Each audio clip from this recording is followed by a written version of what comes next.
सनातन धर्म की जय हो। वंदे मातरम। प्रिय दोस्तों, अब मैं आपको शुक्र राशि से शुक्र के भावों पर लगने वाले वेद को बताऊंगा। अब मैं प्रारंभ करता हूं। शुक्र जब प्रथम भाव में जाएगा,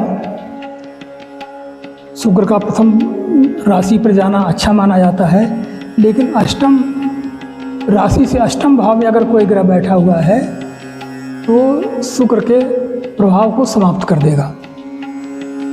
जब शुक्र द्वितीय भाव में जाएगा, द्वितीय भाव भी शुक्र के लिए अच्छा है, तो सप्तम भाव में बैठा हुआ ग्रह शुक्र को वेद लगाएगा और उसके शुभत्व को समाप्त करेगा। शुक्र जब तीसरे भाव में जाएगा तो प्रथम भाव यानी राशि पर बैठा हुआ कोई ग्रह उसके शुभत्व को नष्ट करेगा।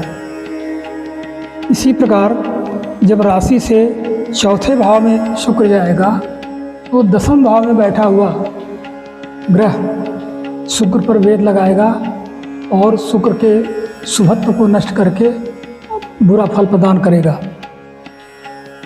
शुक्र जब पंचम भाव में जाएगा तो भाग्य स्थान में बैठा हुआ ग्रह शुक्र के शुभत्व को नष्ट करेगा। इसी प्रकार जब शुक्र छठे भाव में जाएगा, छठा भाव तो अच्छा नहीं माना जाता है, तो 12वें भाव में जो बैठा हुआ ग्रह है वह शुक्र पर वेद लगाएगा और उसका जो बुरा फल है वो शुभ फल में बदल देगा। इसी प्रकार शुक्र जब सप्तम भाव में जाएगा तो दूसरे भाव में बैठा हुआ शुक्र के फल को समाप्त कर देगा।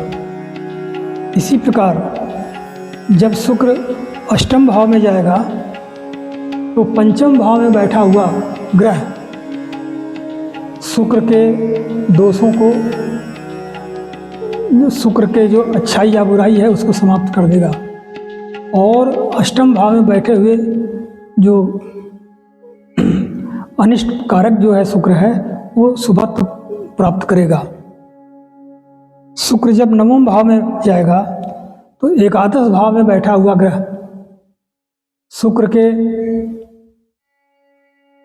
शुभत्व को नष्ट करेगा, वेद लगाएगा।